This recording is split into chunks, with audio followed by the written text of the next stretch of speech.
I think I weighed in the other day at 436. Wait, now that's down a few pounds. You Yeah, losing it's some down weight? in my career. Yeah, I'm keeping the weight off as I get older. It's just better on the joints. Better on your health. And ¿Qué pasaría si aquello que te hace legendario es lo que finalmente te roba la vida? Paul Donald Witte, conocido en el mundo como The Big Show, nació en un tranquilo día de febrero de 1972, pesando apenas 101 libras en un pequeño pueblo de Carolina del Sur. Desde el primer momento en que levantó un peso que empequeñecía a sus compañeros, parecía destinado a la grandeza. Su imponente figura y su tranquila confianza llamaron la atención de maestros, entrenadores y pronto, de un reino de la lucha libre hambriento de un gigante. Pero la grandeza puede ser un arma de doble filo. Mientras su tamaño le otorgó el protagonismo y el rugido de los fanáticos en todo el mundo, también le trazó un camino de incesante esfuerzo físico, fluctuaciones de peso y un cuerpo que tenía que mantenerse al ritmo de una carrera construida sobre el exceso. A lo largo de las décadas, el ring se convirtió en un campo de batalla donde su increíble altura se transformó en una pesada carga. Las lesiones se acumularon, cada una un recordatorio de que incluso un titán puede caer. En este video trazamos el arco del viaje de Paul Witte, desde un niño de 6 años en Aachen, Carolina del Sur, hasta un ícono mundial de la lucha libre, y finalmente, hasta el trágico destino que lo ha perseguido durante años. Descubriremos las historias no contadas detrás de los titulares, el costo oculto de los constantes cambios de peso, las lesiones aplastantes que nunca sanaron por completo y las batallas personales que yacen más allá del cuadrilátero. Mantente atento mientras levantamos el telón sobre el trágico destino de Big Show, porque a veces, los héroes más grandes son aquellos que lo sacrifican todo. Fue una época muy deprimente en mi vida. Pesaba 101 libras a los 6 años, apenas de pie al final de la fila del aula, mi cuerpo larguirucho muy lejos de los gigantes que más tarde dominarían el ring de lucha libre. Sin embargo, incluso en esos primeros años, algo dentro de mí susurraba que el mundo nunca volvería a mirarme de la misma manera. Paul Donald Witte II llegó al mundo el 8 de febrero de 1972, en el tranquilo pueblo de Aachen, Carolina del Sur. Un lugar donde el aire olía a pino y el ritmo de vida semó padres que lo amaban intensamente y veían en él no solo a un hijo, sino a un atleta potencial. Lo impulsaron hacia los deportes y los estudios, reconociendo que su imponente físico solo podía igualarse con una voluntad fuerte. Aquellos años formativos, aunque humildes, sentaron las bases para un futuro que más tarde vería a Paul entrar en el centro de atención de la lucha libre profesional. Fue una época de determinación silenciosa, una confianza tranquila que más tarde se traduciría en una personalidad más grande que la vida misma. La primera arena de la vida temprana de Paul fue el gimnasio escolar, donde su tamaño lo convertía en una elección obvia para los equipos deportivos, pero fue su atletismo lo que realmente lo distinguió. Los entrenadores estaban asombrados por su combinación de alcance, fuerza y reflejos, atributos reservados para atletas profesionales más que para niños. El baloncesto se convirtió inicialmente en su salida natural. Podía dominar bajo el aro, asegurando rebotes con facilidad, bloqueando tiros que habrían desafiado incluso a jugadores mayores. Sin embargo, nunca fue alguien que se conformara con un solo deporte. Su curiosidad y su impulso competitivo lo llevaron al levantamiento de pesas y al entrenamiento de fuerza, donde su físico único reveló tanto ventajas increíbles como desafíos imprevistos. Si bien su tamaño era un activo en deportes de potencia, también presentaba dificultades, incluyendo tensión en sus articulaciones y la necesidad de una orientación cuidadosa para evitar lesiones. Esta realidad moldearía tanto su enfoque hacia el atletismo como su posterior carrera en la lucha libre. Las primeras experiencias de Paul en deportes competitivos le inculcaron una ética de trabajo y disciplina que se convertirían en señas de su carácter. Largas horas en el gimnasio, atención meticulosa a la dieta y la nutrición, y una disposición para superar los límites físicos y mentales le permitieron maximizar sus dones naturales. Estos años formativos no solo trataban de cultivar habilidades, sino también de aprender resiliencia, paciencia y autoconciencia. Comprender que el potencial extraordinario viene acompañado de responsabilidad y a veces de consecuencias imprevistas se convirtió en una lección que llevó a cada capítulo de su vida. Sus padres, reconociendo tanto la promesa como las exigencias físicas que imponía su tamaño, lo alentaron a abordar los deportes y el entrenamiento con equilibrio, asegurando que su salud siguiera siendo una prioridad junto a sus luchando bajo el apodo del gigante, se convirtió en una figura de asombro, personificando la fuerza bruta y el espectáculo sobre los que prospera la lucha libre. Tanto los fanáticos como los comentaristas quedaron cautivados por su combinación de tamaño imponente, habilidad técnica y sorprendente agilidad. A diferencia de muchos luchadores de estatura similar que tenían dificultades con la movilidad, Paul fue capaz de ejecutar movimientos que exigían equilibrio y coordinación, elevándolo de una atracción novedosa a un competidor legítimo. Los primeros días en WCW estuvieron marcados tanto por desafíos como por triunfos. La lucha libre no es simplemente una demostración de fuerza. Es una actuación que mezcla atletismo con narración. Paul abrazó esta dualidad de todo corazón. Largas horas de entrenamiento perfeccionaron su oficio, desde refinar maniobras en el ring hasta comprender las sutilezas de la psicología del público. Detrás de escena, era conocido por su preparación meticulosa, estudiando las tendencias de sus oponentes, memorizando secuencias y colaborando estrechamente con entrenadores y colegas para asegurar que cada combate ofreciera el máximo impacto. Su dedicación lo distinguió en una industria donde el talento natural a menudo coexiste con una ética de trabajo variable. Los fanáticos lo notaron rápidamente. El gigante no era simplemente un espectáculo para observar. Era un intérprete capaz de transmitir emoción, tensión y drama a través de sus movimientos, gestos y presencia. Las grandes rivalidades en WCW permitieron a Paul mostrar versatilidad, ya fuera enfrentando a veteranos consagrados o a estrellas emergentes.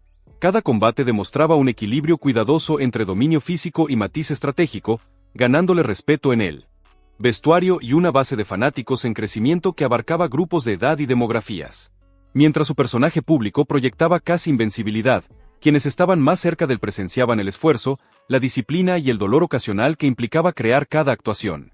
Este periodo estableció a Paul como una figura cuyo legado sería definido no solo por el tamaño o el espectáculo, sino por la habilidad, el profesionalismo y el compromiso con el arte de la lucha libre.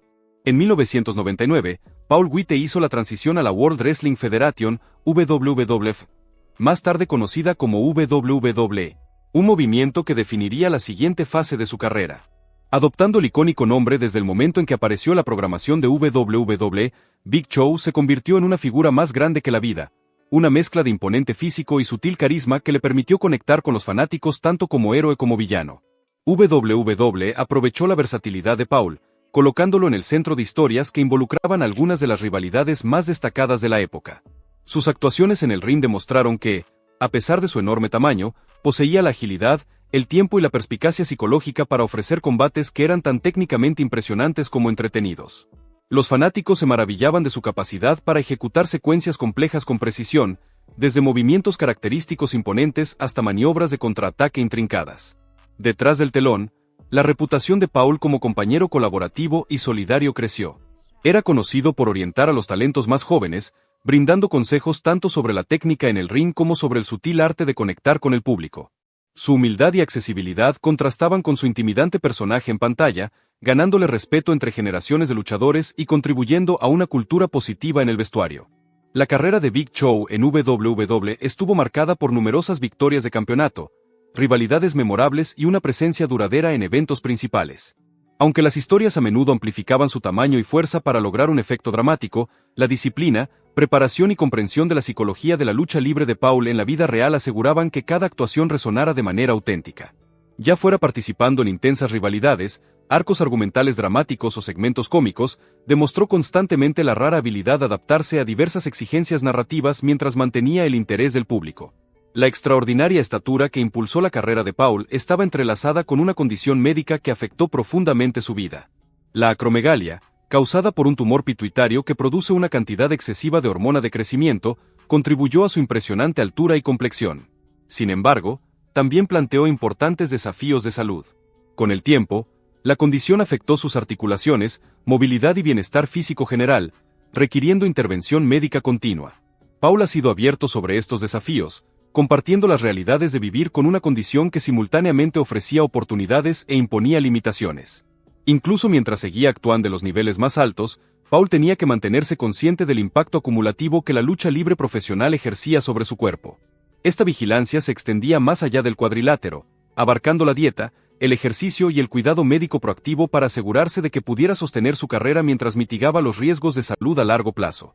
La intersección entre un talento físico extraordinario y la complejidad médica añadía una capa de profundidad a su recorrido, resaltando la resiliencia humana detrás del espectáculo de la lucha libre profesional. Décadas de exigencias físicas, agravadas por la acromegalia, requirieron una intervención médica extensa. En julio de ese año, Paul se sometió a procedimientos quirúrgicos mayores para reemplazar ambas caderas y rodillas. Estas cirugías fueron fundamentales no solo para restaurar la movilidad, sino también para manejar las consecuencias persistentes de una vida dedicada a luchar contra el tiempo y las limitaciones corporales. Las cirugías fueron un testimonio de su determinación de seguir actuando mientras protegía su bienestar a largo plazo. En cada etapa de su vida, desde los humildes comienzos en Aken hasta las arenas rugientes de WCW y WWE, la historia de Paul Witte es una de determinación implacable, habilidad excepcional y profunda resiliencia. La historia no es simplemente la de un gigante en el cuadrilátero, sino la de un hombre que, bajo el espectáculo, navegó las complejidades de una condición médica rara con gracia y valentía. Su recorrido nos recuerda que detrás de cada personaje más grande que la vida existe una historia humana, una historia de triunfo, lucha y perseverancia inquebrantable que sigue inspirando tanto a aficionados como a atletas. El costo de una carrera construida sobre músculo y mito finalmente se mostraba de la manera más humana, en el vacío dolor que se asentaba a las articulaciones de Paul después de cada combate, el esfuerzo implacable de la fisioterapia que comenzaba mucho después de que sonara la última campana. El dolor crónico que se había acumulado durante décadas de actuar al límite de la resistencia humana ya no era un compañero silencioso, sino un recordatorio constante de que cada triunfo tenía un precio. Después de las monumentales cirugías que reemplazaron ambas caderas y rodillas, la arena ya no era un escenario de aplausos atronadores, sino un corredor. Cada sesión en la sala de recuperación se sentía como una pequeña victoria, un paso de regreso hacia el cuerpo que una vez lo había llevado a través de continentes, una promesa de que su historia aún podía desarrollarse. La rehabilitación no era simplemente una rutina física, era una peregrinación emocional. Con cada estiramiento controlado y levantamiento de peso guiado, Paul enfrentaba la fragilidad que había estado oculta bajo su imponente exterior. Aprendió a escuchar los susurros de su cuerpo y a respetar el delicado equilibrio entre la ambición y la precaución. El cambio mental fue quizás lo más difícil, alejarse de la búsqueda implacable del próximo combate por el campeonato para aceptar un ritmo de vida más lento y constante. Se dio cuenta de que su papel en el mundo de la lucha libre podía evolucionar, que la influencia que podía ejercer no estaba limitada al cuadrilátero. Fue durante este periodo de introspección que el viaje de Paul hacia el Elite Wrestling adquirió una nueva dimensión. El cambio del foco de WWE a la plataforma emergente de AEW no significó un declive, sino un giro intencional hacia el mentorazgo. Bajo su nombre real, Paul entró en un espacio donde su vasta experiencia podía traducirse en orientación. Se convirtió en un depósito viviente de técnicas que alguna vez parecieron casi míticas, el momento preciso de un bloqueo de hombro, la sutileza de una pausa psicológica antes de un remate, la coreografía que hacía que una rutina de equipo se sintiera perfecta. Los jóvenes luchadores, hambrientos de autenticidad, se reunían a su alrededor, ansiosos por aprender cómo combinar la fisicalidad con la narrativa. El mentorazgo de Paul era holístico. Disecaba la mecánica de una dropkick, pero también la importancia de marcar el ritmo de una lucha para mantener la respiración del público al límite. Les enseñaba cómo navegar el negocio, negociar contratos y comprender que la vida de un artista es un maratón, no una carrera corta. La influencia de Paul en AEW también se extendía a la colaboración creativa. Era un punto de referencia para nuevos conceptos, ofreciendo comentarios basados en décadas de experiencia. Cuando se probaba una nueva idea en un entorno tras bastidores, su perspectiva experimentada ayudaba a refinar el matiz del personaje, asegurando que resonara con los fanáticos que habían seguido su carrera desde los primeros días. La vida de un luchador a menudo se romantiza, pero detrás del brillo se esconde un laberinto de gastos que puede erosionar incluso los contratos más lucrativos. Los costos médicos crónicos asociados con la acromegalia, cirugías, tratamientos hormonales, monitoreo constante, se sumaban a su contabilidad. Junto con los gastos de viaje, el seguro de viaje y el horario impredecible de un atleta en gira, el panorama financiero estaba lejos de ser sencillo. Cuando Paul pasó del contrato a largo plazo de WWE a las fuentes de ingresos menos predecibles de AEW, surgieron preguntas sobre patrocinios, regalías y planificación financiera a largo plazo. Los fanáticos especulaban sobre el estado de sus finanzas, y aunque Paul nunca habló públicamente sobre el saldo de su cuenta bancaria, la realidad era que tenía que navegar un nuevo modelo de negocio. Recurrió a asesores financieros, planificadores e incluso fundaciones benéficas especializadas en apoyar a atletas con condiciones crónicas. Estas relaciones añadieron una capa de estabilidad que compensaba la incertidumbre de los ingresos por presentaciones. Sin embargo, la especulación no lo definía. En cambio, resaltaba cuánto de su legado se construyó sobre la resiliencia no solo del cuerpo sino de la mente. Siempre había sido un hombre que tomaba riesgos, en el trabajo, en su salud, en el futuro. Esa misma audacia se tradujo en un enfoque pragmático hacia las finanzas. Invirtió en planes de seguro que cubrirían sus cirugías, negoció bonificaciones por desempeño que tomaban en cuenta sus limitaciones físicas, y construyó una cartera de ingresos pasivos a través de la comercialización y acuerdos de patrocinio que perduraron bien entrada la década de 2020. Más allá del ring y la sala de juntas, el mayor apoyo de Paul provenía de las personas que más lo amaban, su familia. Se había casado 2 veces, primero con la mujer que compartió sus primeras aventuras en el mundo de la lucha libre, y después con una pareja que estuvo a su lado durante las batallas médicas más difíciles. Su unión no era simplemente una nota al pie, era un testimonio de la compañía construida sobre dificultades compartidas. Su hija, una niña brillante con amor por el carisma de alto impacto de su padre, creció bajo el resplandor de las batallas televisadas, aprendiendo de su padre en momentos de vulnerabilidad. Él compartía su propio dolor, explicando cómo alguna vez tuvo que ocultar sus molestias para mantener la ilusión de invencibilidad. Esa honestidad consolidó un vínculo con los fanáticos, convirtiendo el espectáculo en una narrativa compartida de resistencia y amor. La familia, a su vez, le proporcionó a Paul el ancla emocional que necesitaba durante sus momentos más difíciles. Las noches largas pasadas en salas de recuperación se equilibraban con conversaciones matutinas de café con su esposa e hija, donde reían por pequeños momentos, un sándwich de mantequilla de maní derramado o un paso en falso durante un movimiento de práctica. Estas escenas ordinarias eran profundas. Mostraban que una leyenda aún podía encontrar alegría en rituales domésticos simples, que el mismo hombre que alguna vez dominó el ring también podía hallar consuelo en la risa de un niño y la sonrisa de una pareja. Esta intersección entre lo extraordinario y lo ordinario es donde el destino trágico de Paul comenzó a desarrollarse. Su cuerpo, antes una fuerza imparable, ahora era frágil y vulnerable.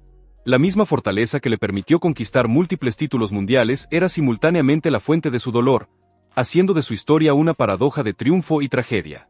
A medida que la narrativa de su legado continuaba desarrollándose, Paul se volvió cada vez más sincero acerca de sus luchas de salud. Hablaba abiertamente en entrevistas sobre la terapia hormonal, sobre el día en que se vio obligado a cancelar una pelea programada debido a un brote repentino, sobre el miedo de que el siguiente paso pudiera ser el último. Esta transparencia rompió una barrera cultural dentro de la comunidad de lucha libre, donde los problemas de salud a menudo se ocultaban tras la fachada de dureza. Al exponer su propia historia, Paul abrió un diálogo para que otros luchadores se expresaran, fomentando un cambio colectivo hacia priorizar el bienestar sobre el espectáculo. Se convirtió en un modelo a seguir para atletas que hacían la transición a roles de asesoría, mostrando que una carrera podía enriquecerse compartiendo la propia historia, convirtiendo las dificultades personales en aprendizaje colectivo. El impacto de su honestidad resonó en la comunidad de lucha libre. Mentores que antes eran escépticos sobre el valor de hablar de salud ahora descubrían que la apertura cultivaba confianza. Los artistas más jóvenes, que a menudo sentían presión para su historia, se convirtió en un modelo para atletas de todas las disciplinas, un testimonio de la posibilidad de evolucionar de intérprete a estratega, de campeón a guía. Mirando hacia adelante, las prioridades de Paul estaban firmemente ancladas en su bienestar, el mentorazgo de la próxima generación y la participación significativa en la cultura de la lucha libre.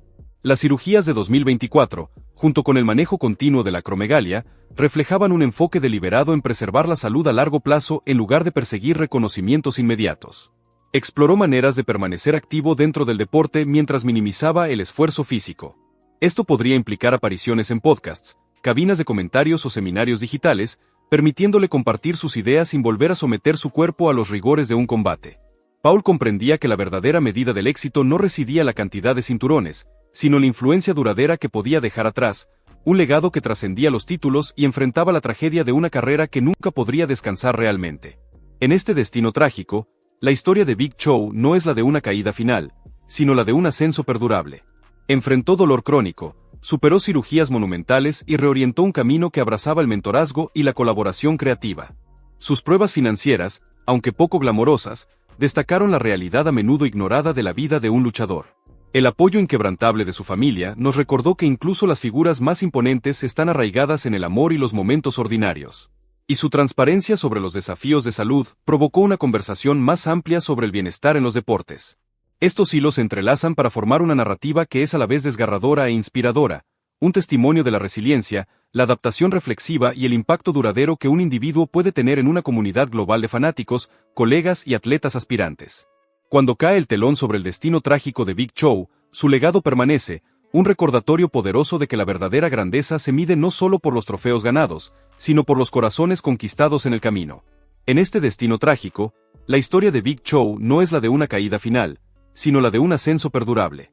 Es el primer capítulo de esta evolución fue su decisión de pasar a la mentoría. El ring, que antes era un campo de batalla, se convirtió en un aula.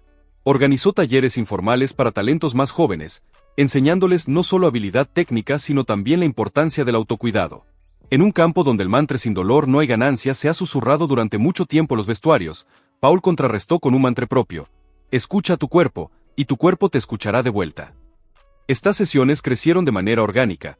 Luchadores que antes temían admitir un moretón ahora encontraban seguridad al hablar abiertamente sobre un músculo distendido o una molestia persistente. El efecto dominó fue sutil pero profundo, transformando la cultura de la comunidad de lucha libre en una que valoraba la salud por encima del rendimiento. Este cambio se reflejó en sus apariciones públicas. Paul ya no elegía luchar a costa de su bienestar. En cambio, convirtió el micrófono en una plataforma.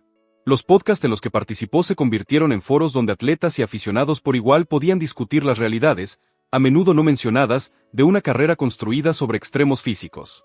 Cuando le preguntaban sobre los momentos más dolorosos de su carrera, Paul hacía una pausa, respiraba y compartía una historia, a veces humorística, a veces una confesión cruda, siempre una lección.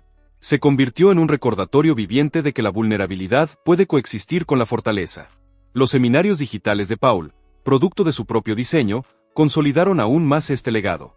Estos seminarios no trataban solo de técnicas de lucha, eran talleres sobre prevención de lesiones, salud mental y longevidad profesional. Se asoció con profesionales médicos, compartiendo sus propias experiencias con acromegalia y terapia hormonal, y cómo esos tratamientos habían alterado su cuerpo y mentalidad. Los seminarios se transmitieron mundialmente, accesibles para aspirantes a luchadores que tal vez nunca pisarían un ring pero que, sin embargo, necesitaban orientación. La accesibilidad de estas sesiones expandió su influencia más allá de los límites de la arena de lucha libre. El impacto en la comunidad deportiva en general no puede ser subestimado. En una entrevista memorable, un joven atleta de otro deporte agradeció a Paul por inspirar un enfoque más holístico del entrenamiento. Esa anécdota, más allá del ring y las plataformas digitales, Paul también cultivó relaciones significativas con los fanáticos.